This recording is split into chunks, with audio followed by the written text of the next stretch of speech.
महक, महक, महक, महक, महक, तू कहाँ जाता रो? ऊ करे जे तोहरा के बहुत पहले कर लेवे के चाहत रहे शौर्य। 4 दिन भइल अंजलि के तोहर बहन बने और तू माँ तो तोहरा के पाल पोस के बड़ा कैले बड़ी शौर्य, उनका से बढ़कर हो गईलू। ओकर बात के यकीन कर रहा तू? हम ओकरा से बोलले रही कि आज सरेंडर कर दा, बाकी ना, उल्टा हमरा के जहर दे देली ना। हम माँ के पास जा रहल बानी एकरा से पहले कि अंजलि कुछ कर दे। लेकिन महक सुना, हमके अंजलि बतौले रहे कि माँ खीर में जहर मिलौले रहे और तके देवे वाला बा। माँ खीर में जहर मिलेले बाड़ी, तू कैसे मान लेला?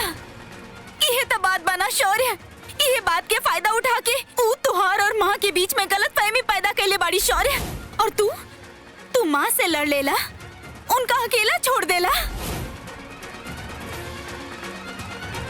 Excuse me.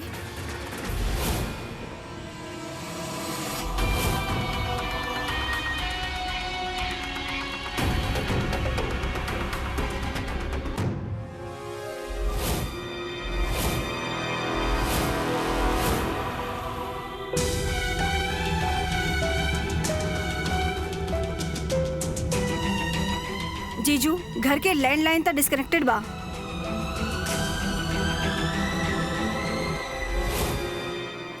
माँ, हम वकील अंकल के बोले हाँ, हम इनकरा से सब बात कर लेनी हाँ। इनका भी यही लगा था कि यह बेस्ट आइडिया बा।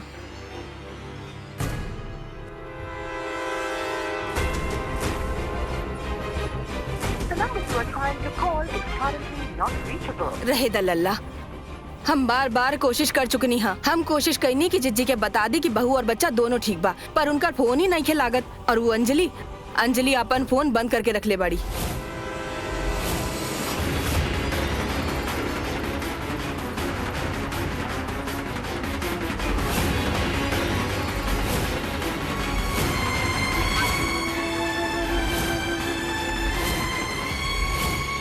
माँ,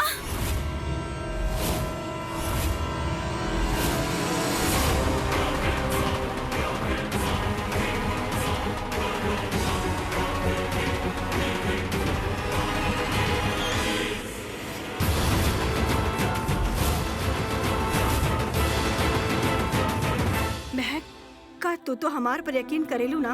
हम तो के हमेशा बेटी की तरह प्यार करनी हम। माँ, हम जाने नहीं आप कुछ ना कैले बाड़ी, बाकी जे कुछ भी हो रहल बा ये अंजलि कैले बाड़ी। उहे हम सबके मैनिपुलेट कैले रही, आपके मैनिपुलेट कैले बाड़ी माँ।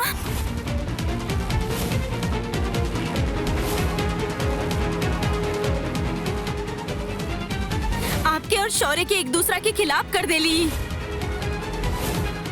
इमोशनल ड्रामा करके अपन बात मनवावत रही। अंजलि, हमके घर से निकाल दे माँ। ना अंजलि ना, तो हर माँ के रहते तो के ई घर से कोई ना निकाल सकेलो अंजलि। हम अभी वकील से मिल के आई हाँ, इस सारा प्रॉपर्टी हम तोहार नाम करा दे। अंजलि बेटा तू साइन कर दा।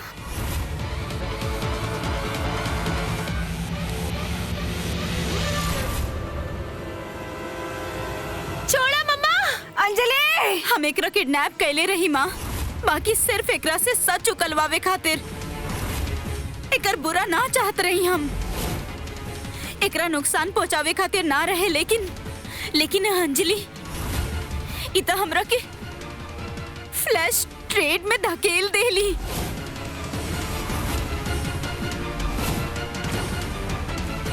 हाँ, कहनी ना एक बार तो के डांस भी करे के बा भाभी, सबके खुश भी करे के बा। इतना गिर गईली, इतनी क्यों? वो हमरा के बेचे की कोशिश कैली, मारे की कोशिश कैली, सबके नुकसान पहुंचैली माँ ये एगो ट्रैफिकिंग गैंग से जुड़ल बिया और क्रिमिनल से लिंक्ड भी आई।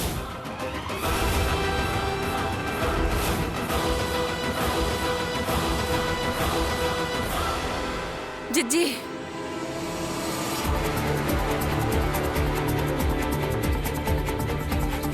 माँ अब आप कोनो भी पेपर पर साइन ना करब।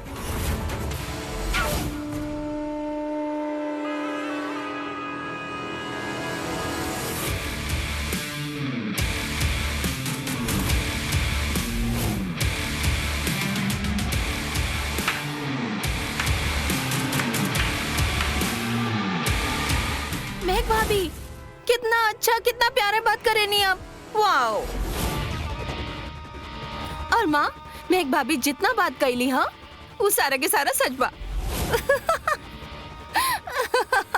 ये का कर रहलू है अंजलि, तू कहा बोल रहलू है तू ही? और माँ, अब हम प्राउड से कह सकेनी कि ये सब हम कैनी हा, अंजलि कैली हा। और महक भाभी, एक बात बता दी आपके, माँ ऑलरेडी सारा प्रॉपर्टी हमारे नाम कर देली हा।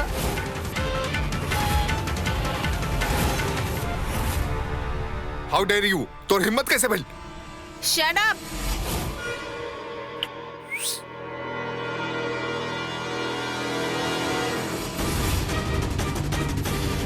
महक, महक, छोड़ो के। हट। हे।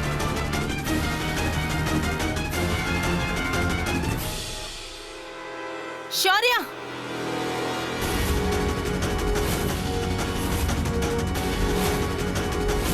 हमके हमार प्रॉपर्टी में कोनो तमाशा ना चाहिए, ओके? चेयर लगाओ।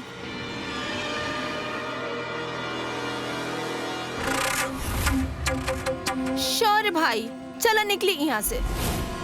घिन आवत हमके तो के अपन बेटी कहे में, काश तू पैदा होत ही मर जाता। बेचारा माँ, हमार प्यार में ऐसन गिरल कि बहू, बेटा, रिश्तेदार सब छूट गई। बस एगो प्राण बचल बा, कहीं वो ना छूट जाए।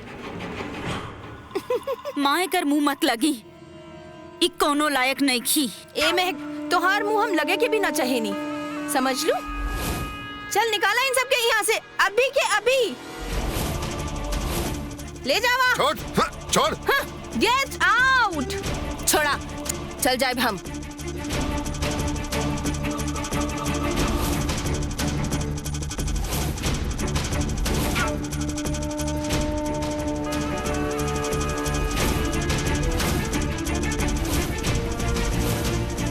बड़े बेआबरू होके वो हमार कूचे से निकले, जे कभी इतरा के घूमत रहे ई गलियों में, अब गली गली के ठोकर गई हैं। चुप, अपन जुबान के ना काबू में रखा, कहीं ऐसा ना हो कि ज्यादा बाहर आ जाए और तोहरे ही गले के फंदा बन जाए। बाकी याद रखिए हा, तोहार बुरा वक्त तोहरा ढूंढ रहल बा, उ तोहरा जरूर जल्दी ही मिली। काहे कि पहले हम अकेले लड़त रही, बाकी अभी हमरा साथ हमार पूरा परिवार खड़ा बा। घर के दीवार ना मजबूत कर ला अंजलि, जोर के आंधी आवे वाला बा। अच्छा, जब खाए के रोटी ना मिली ना, तब आंधी के जगह गरम हवा के भपका बन के रह जाइबू। बड़ा आईली, आंधी लावे वाली। Get out.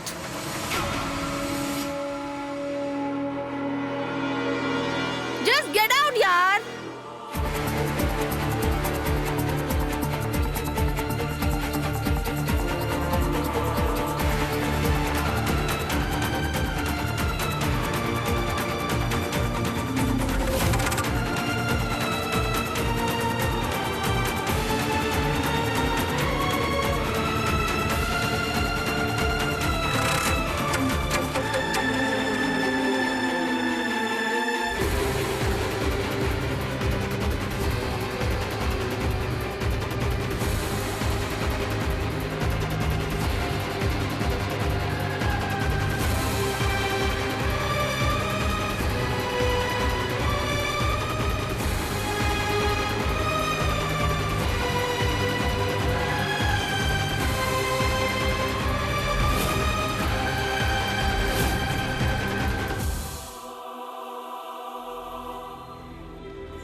महक, शौर्या, बच्चा हमके माफ कर दा।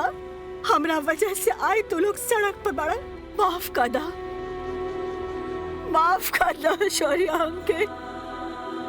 ई का कहता माँ, देखो गलती हमार हमके पहले ही महक के बात सुन के अंजलि के सच्चाई जान लिहल चाहते रहे। महक प्लीज हमके माफ कर दा, सॉरी, हम तेरी बात पे यकीन ना कईनी, sorry, please, I am sorry. Please he sorry के सिलसिला खत्म करल जाओ।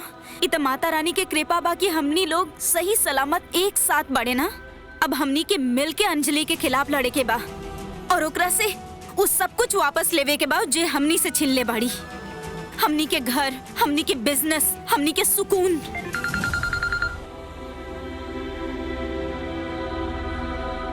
आंसू के अपन अंदर रख ली माँ। ई बह जाई हैं तो गुस्सा खत्म हो जाई और अंदर रही हैं तो याद दिलाते रही हैं जख्म के, और जख्म हमनी के लड़े के हिम्मत देवेले।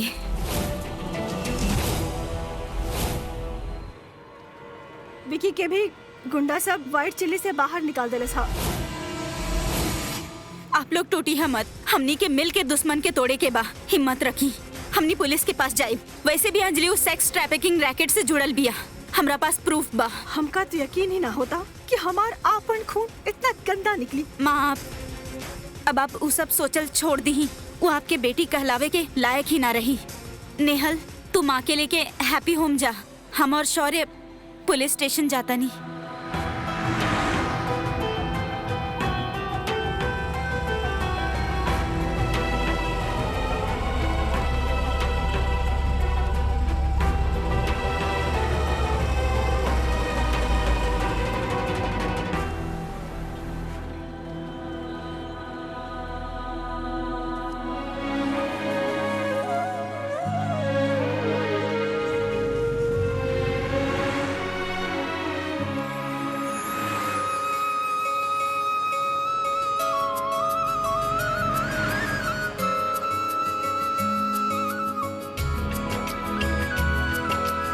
बोले रहनी ना हम कि तू सबके ध्यान रखत लू। देखा अब हम तहार ध्यान रखब।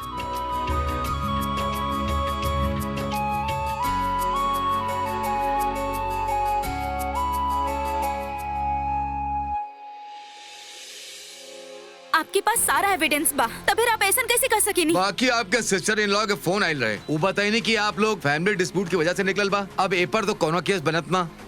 हमरा वहाँ पर फसावल गईल रहे, बेचल जात रहे हमरा वहाँ पर। वो दिन तो आप कुछ बोली ना, और आज आप इतना बड़ा कहानी के साजिश बता रहल बानी। आप वो लड़की लोग के बुलाई जिनका आप वहाँ से रेस्क्यू केले बानी। वो आपके अंजलि के इन्वॉल्वमेंट के बारे में बता दी सब कुछ। मैडम लड़कियन के लेके आवा।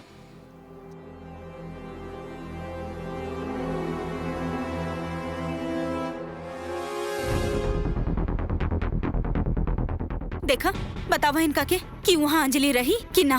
हाँ अंजलि नाम की लड़की तो रही वहाँ पर, बार बार महक दीदी के परेशान करत रही। एक्चुअली वो अंजलि महक दी से बदला लेवे के चाहत रही।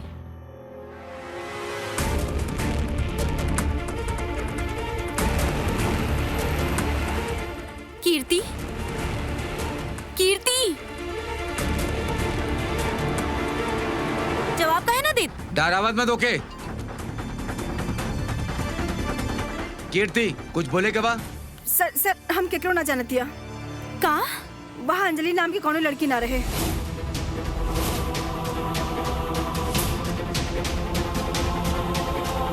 कीर्ति तू झूठ काहे बोल रहलू? देखा हम तोहरा साथ बानी। सच बोला केहू से डरे के जरूरत नहीं के। हम हमेशा तोहरा साथ बानी। प्लीज कीर्ति बोला ना। इंस्पेक्टर साहब हमरा कुछ ना मालूम। कीर्ति महक नहीं।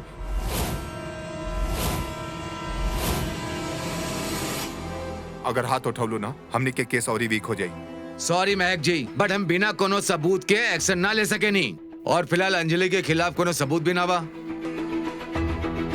मैडम लड़कियन के लेके जावा। कीर्ति काहे कैलू तू ऐसन?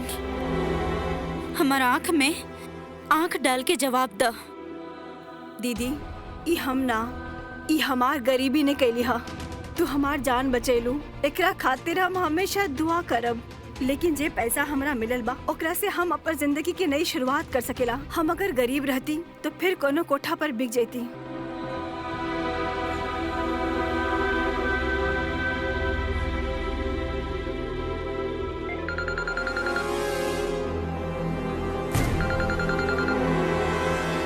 हेलो कर लेला भाई पुलिस केस। उठ गईल कानून से विश्वास। भाई आज हमरा लगे इतना बड़का प्रॉपर्टी बा, पैसा बा, रुपया बा, और आपके तो पता ही होगी चल लेला ओकरे ही हाँ जिकरा पास पैसा होला। भाई आप लोग अब कुछ ना कर सकब। अभी भी हम आपके आइडिया दे रहनी है, हार मान ली और दया की भीख मांग ली तो शायद अंजलि आपके माफ कर दी, आपकी जान बख्श दी। ना तो लड़त रहिया भाई और तड़पत रहिया। सोच ला, थिंक अबाउट इट।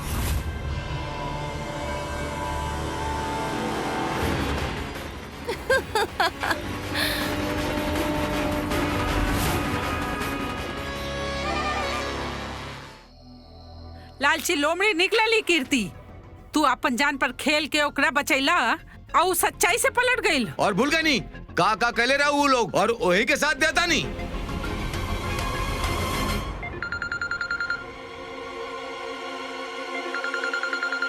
दी ताई जी के फोन बा यूएस से। शौर्य का करी अब हम?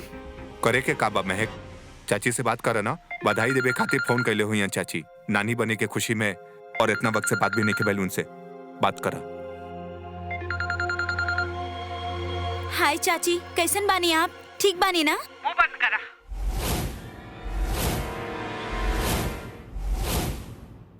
चाची हम कहनी मुंह बंद करा और सिर्फ हमार सुना। जब बोले के रहे तब तक कुछ बोलली ना। इतना बड़का बात छुपैलू तू हमरा से, बहुत बड़की हो गईलू ना तू। आपन सारी मुश्किल खुदे निपटा लेबू। चाची यह ले ले, हम घर से इतना दूर आके रहे के न चाहत रहनी और तू दोनों बहने बेवकूफ। हम वापसी के टिकट करा के आ रहनी हा और आकर हम सब संभाल लेब।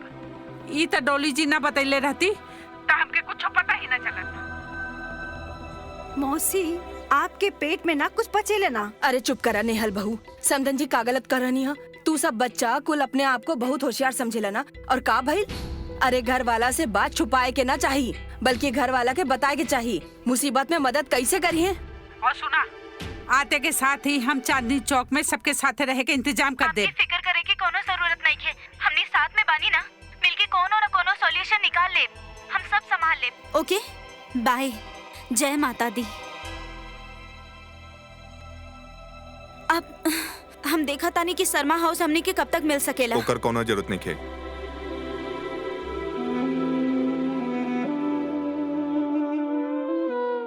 माँ, हम अपने घर वापस जाए।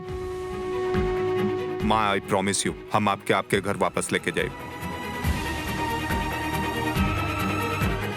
शौर्य, बाकी हमनी घर जाइब कैसे? अरे क्या बात हो लोग, मैडम अभी बिजी बानी। एक सेकंड, क्या बा आप लोग यहाँ का करता?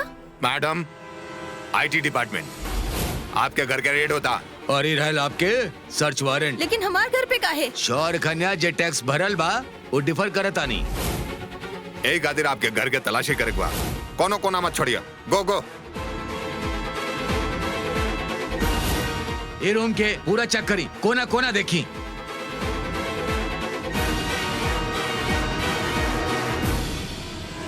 अंजलि, शेफ कहाँ बा? शेल्फ कहाँ बा? अंदर चलो, बा। चलो।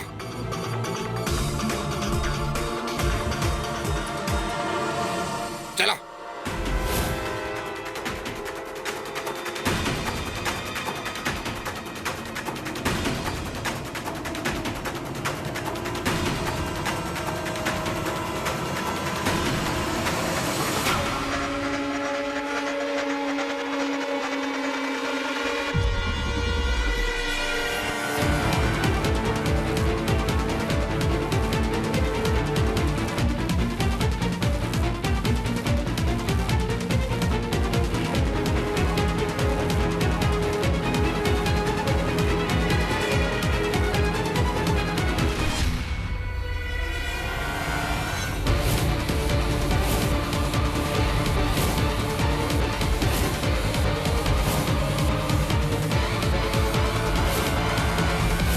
माँ के सिग्नेचर। ऑफिसर, जब्त करा के जॉन भी वैल्यूएबल्स हमारे पास सबके सील करा, जब तक पूरा इन्वेस्टिगेशन नहीं हो। कम ऑन, चला चला।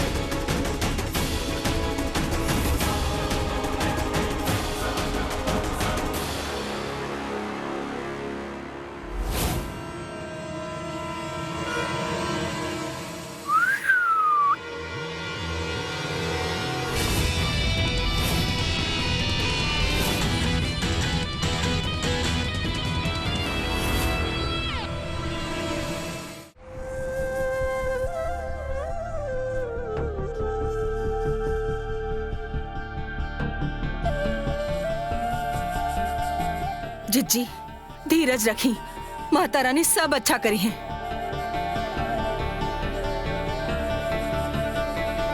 नेहल प्लीज पानी पिया प्लीज।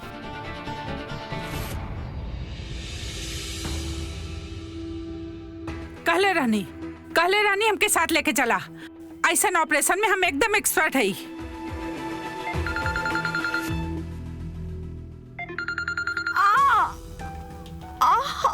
नेहल का भाई? अरे का करता, आराम से बहू। बेटा का भइल? तू ठीक तो बाड़ू ना? नेहल केकर फोन रहे बेटा? दिल्ली मार्केटिंग कॉल रहे। नेहल बेटा तू अपन ध्यान रखा। हाँ हाँ हम बिल्कुल ठीक हई। इतना टेंशन में तो हमू ना बाने जितना आप लोग हो रहे नेहल, हैं। तू फिर से बच्चा वाला हरकत चालू कर देलू। माँ बने वाला बाड़ू तू, थोड़ा जिम्मेदार बना। हमनी के कुछ भी हो जाए, बाकी हमनी के बच्चा के कुछ ना होके के चाहिए, समझ लू? अरे ना बहू, केकरो कुछ ना होए के चाहिए। भगवान करिए सब ठीक रही। विकी लल्ला जल्दी करा, हम चला तानी तोरा साथ। उठा नेहल। हम कैब बुलावा आराम तानी। से। माता रानी हमनी के जंग में सफलता दिलावा।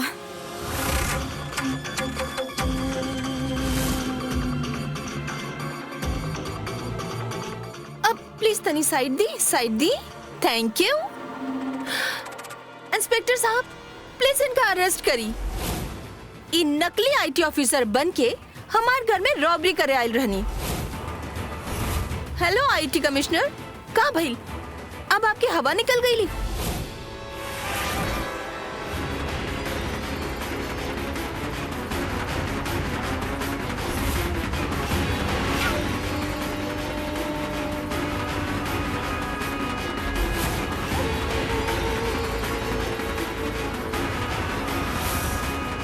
हेलो ब्रदर, कैसन है आप?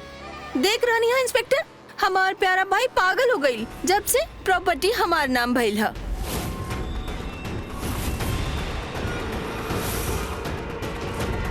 तू हमारी माँ के मैनिपुलेट करके प्रॉपर्टी अपने नाम करल बाड़ू ना? तू देखा ये बात हम कोर्ट ऑफ लॉ में कैसे प्रूव करता नहीं।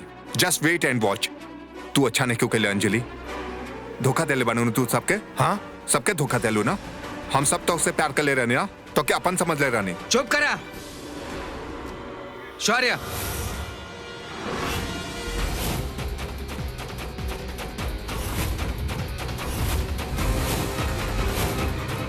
ए रुक जा।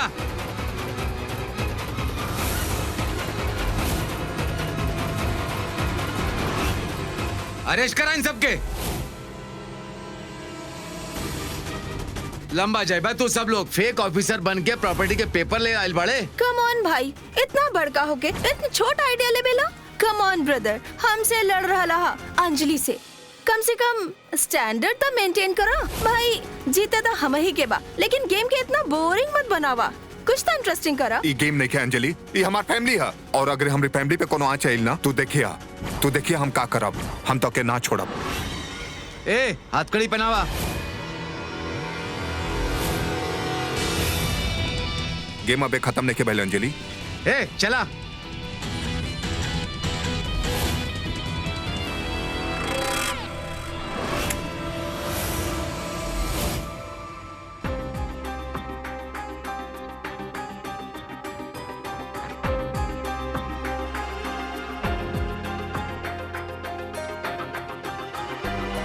महक का भइल बेटा?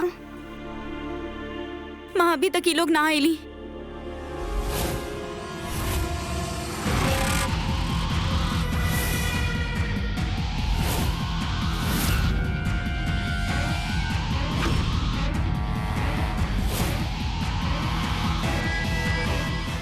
नमस्ते करुणा माँ। नमस्ते। हेलो पुरान रिश्तेदार। भाभी एक गुड न्यूज बा, तो हम सोचनी कि आके आपके पर्सनली दी, काहे कि जब आपके चेहरा के रंग उड़ी तो हमके वो देख के सुकून तो मिली। आपके पति परमेश्वर के पुलिस पकड़ के ले गई है और साथे कुछ साथी भी बंद भइल बा जेल में। शायद उनका प्राण जेल में ही छूट जाई। महक बेटा So sad। कितना बुरा जिंदगी हो गई बा ना आप सबके। ना केहू हाथ बचावे वाला, ना ही कोई बचावे वाला। बचपन में अगर हमके पाल पोस ले रहती ना तो आज आप राजयोग देखत रहती।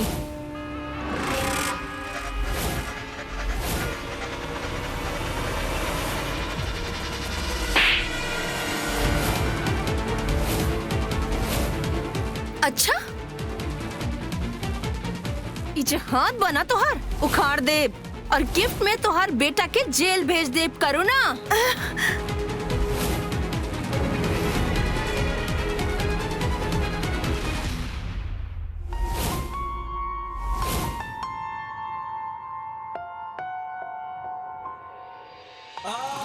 पहला सीढ़ी पार।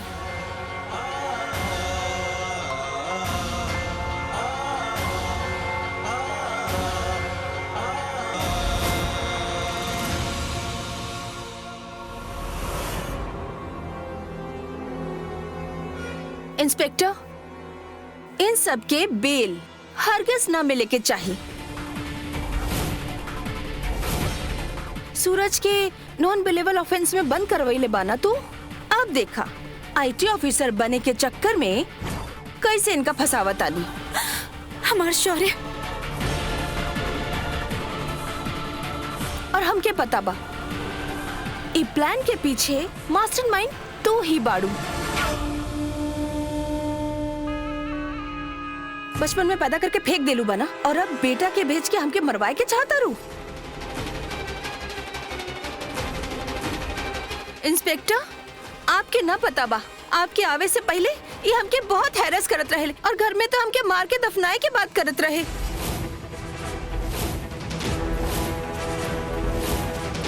अरे झूठ बोलत है, शी इज अ लायर। सर, हम झूठ ना बोलत रहनी, ये झूठ बोलेला।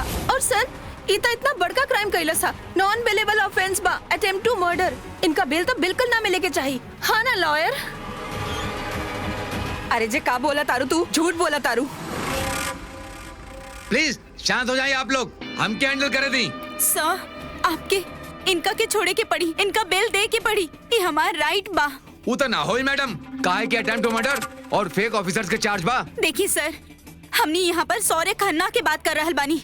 ये शहर के रिस्पेक्टेड सिटीजन बाड़े और इनका गवर्नमेंट के तरफ से ब्रेवरी अवार्ड भी मिलल बा। देखिए सर, प्लीज प्लीज जाए दी, please sir, please please sir, please हमारी बात सुनी ना। सर प्लीज हमारी बात सुनी ना। Please sir. Sir sir please हाँ, प्लीज सर, हमके प्लीज। छोड़ देना, हमार कोनो गलती प्लीज छोड़ दी, सर। सर सर सर हमारी बात सुनी ना, ये सब तोहार वजह से भइल बा। हाँ, भाई, ठीक है, डाकू बा। डिवाइड एंड रूल अंजलि, बड़ा आईली प्रॉपर्टी लेवे वाली। महक भाभी, इनका साथ मिलके आप हमरा अगेंस्ट लड़े वाला रहली। देखी बेचारा अब आपस में ही लड़त रहला।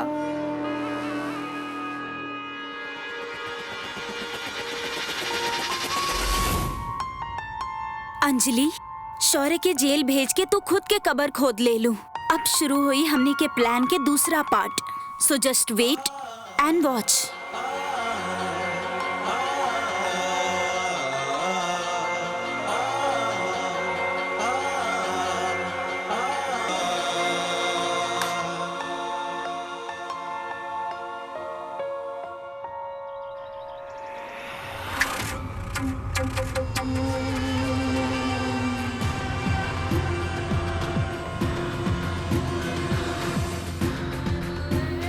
मान गईली मैम आपके।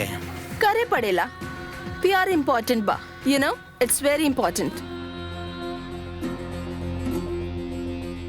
लेकिन हमें तो होटल चलावे आवेला नहीं, हमें तो सिर्फ एक का धंधा आवेला। अब वो काला धंधा हम ना कर सकब। हम अब रईस वाला बिजनेस करब जे हमार इमेज के सूट करी। वैसे हूँ पुलिस की नजर हमरा पर बा, तो हम कोनो रिस्क ना ले सकेनी। अंजलि बेटिया, अंजलि बेटिया, हमरा पर रहम करा। प्लीज हमने के हेल्प करना। अंजलि प्लीज, मासी। महक बहू, अंजलि हमसे कितना भी नाराज हुई पर वो अपन भाई का जरूर बचाई, हाँ ना बिटिया? हमार होके वाला बच्चा के ओकर बाप से दूर मत करा, प्लीज ओकरा बचाला, प्लीज। ए बच्चा के दुआ लगी तरह अंजलि, प्लीज। तुझे कबू हम करब तो हर गुलाम बन जाइब, लेकिन प्लीज हमार पति के जेल से छुड़वा ला प्लीज। बिटिया अपन माँ के बारे में सोचा, रो रो के हल्का हो गई है। लल्ला के बचाला बिटिया, हम जिंदगी भर तो हर नौकर बन के रहब। Please Anjali please.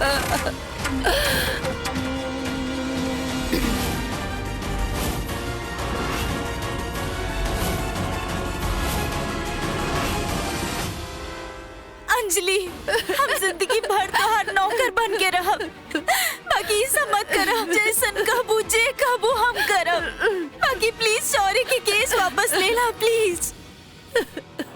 मैम, ये अच्छा मौका बा इनके सबक सिखौले के, इनकी जगह दिखौले के। और वैसे भी एक तो खाना अच्छा बनावे ले, और वैसे भी अच्छे नौकर मिले लगा आजकल। मैम, आज रात पार्टी बा, ये बनाएगी बढ़िया वाला नॉन वेज हमरा खातिर। ठीक बा, तू दोनों के हम काम पे रख लेनी हा, लेकिन शौर्य के हम तब छुड़वाई अगर तू दोनों के खाना पसंद आई तब। आज रात के पार्टी बा, हमारे कुछ मेहमान आ रहे हैं, उनका लिए खाना बनावा, और अगर उनका खाना पसंद ना आयल तो ना ना, पसंद आई, हम गारंटी लेवत हई। बिटिया तू बड़ा दयावान बाड़ू, हमरा दुआ तो का लागी सच्ची। मौसी दफा हो यहाँ से। हमार पाप की सजा, तू यहाँ जेल में और महक वहाँ अंजलि के गुलामी करके काट रही हा। कितना देखभाल की जरूरत बा के, आओ नौकरानी बनल बिया इस समय। तो दोनों हमको कबो माफ मत करिहा। माँ प्लीज प्लीज, आप ऐसा मत बोली माँ। आप हमार ताकत है और आपके हमार सपोर्ट बन के खड़ा रहे माँ। एमे जौन कुछ भइल सब अंजलि के गलती बा। अंजलि सबके साथ चिट के लिए माँ। शौर्य, अगर घर वापस लेत समय कहीं कुछ बुरा हो गई तो हम तो अपने आप के मुंह ही न दिखा पाई। तो हार होए वाला बच्चा से का कहब, कैसे कैसे मुंह दिखाए बोके। माँ वैसे हमारा बच्चा दुनिया में होने से पहले कितना मुश्किल इम्तिहान देता, स्ट्रांग बनता, अपने माँ बाप के एक साथ लड़ते हुए ना फील करत हुई, अपने माँ के पेट में रह के फील करत हुई कि इस सोचत हुई कि ओकर माँ कितना अमेजिंग बा। हाँ और अब देखिए माँ अपने माँ की तरह स्ट्रांग और अपने बाप की तरह स्मार्ट बनी। देखिए हाँ।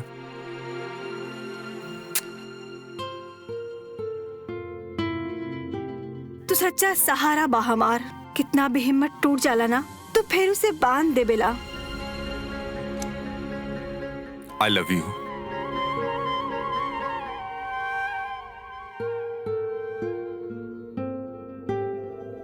मैम आप 4 दिन भइल हमरा गइल, भाभी से मैम बुलावे लगला। भाभी, अब आप आ गए बनी ना तो सब ठीक हो जाई। इहे उम्मीद लेल हम यहाँ आयल बानी।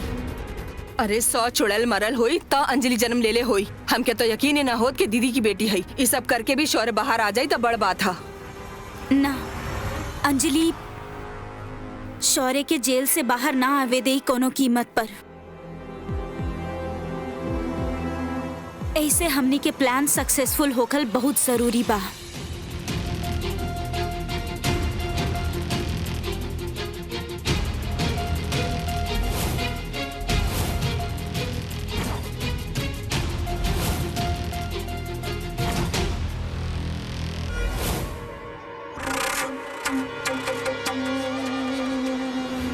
मौसी एक नंबर के चंड चालाक बिया, ओकर दिमाग में जरूर कुछ पक रहल होई।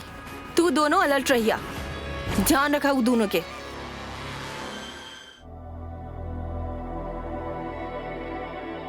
ई ले जा।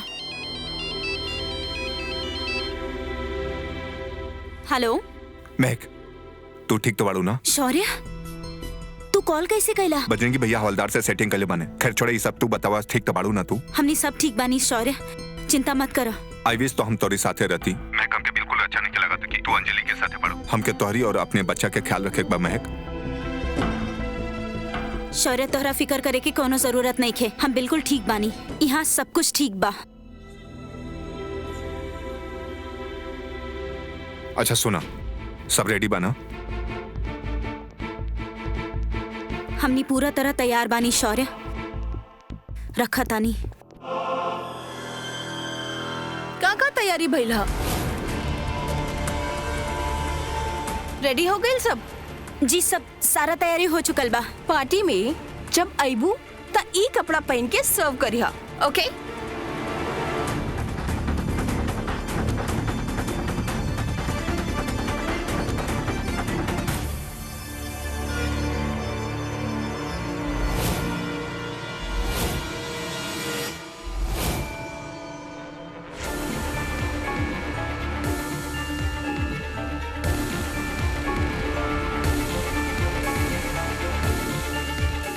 मासी, हमरा ले एक ड्रिंक लाई। हमला बतानी।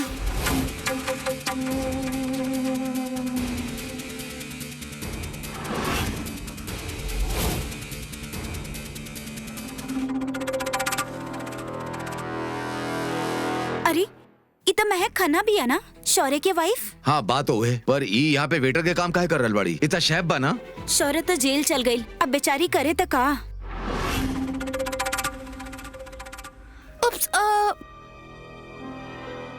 वेट्रेस, तनी फ्लोर क्लीन कर दा प्लीज। जी।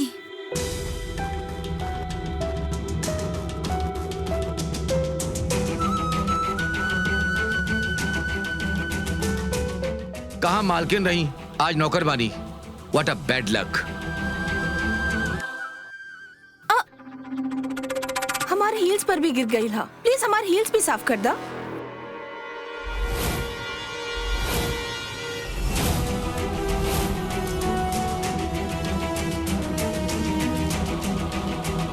आज कर ले तू अपन मन के।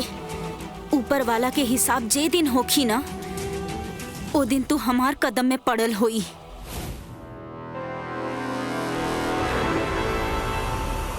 हमरा पता बा कि आपके ये सब अच्छा न लग रहल बा, बाकी ये खेल जल्दी ही खत्म हो जाई। गो।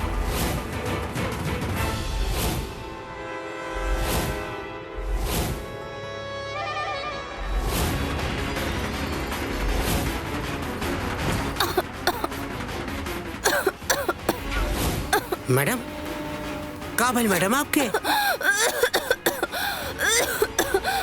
अंजलि का भाई?